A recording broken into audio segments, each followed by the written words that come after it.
Hi everyone. Today we are going to discuss about the string repetition in Python. So let us see like how the string has been repeated in the Python.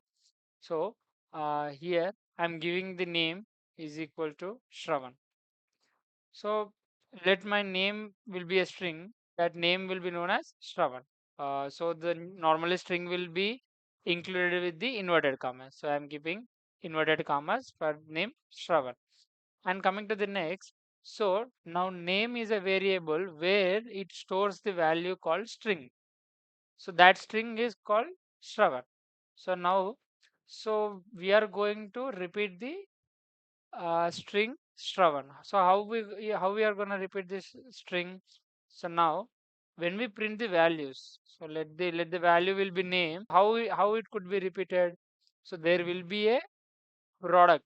So product means multiples. Repetition means nothing but multiples. Now if I multiply this name, so name will be my string. So whichever I have given, that is Shravan is the string, and into 3. So this will give a 3 times of strings whichever I have stored in the variable called name. Okay. So before this, I want to add some spaces in between the words, because if I am not giving any spaces, like it will be like in a continuous alphabetics. So how we are gonna give some space there, plus symbol here, and then add some inverted commas. In between these inverted commas, give a space.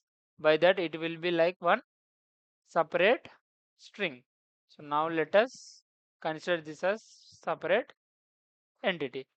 Now we will run this code. So you can see here what output I got.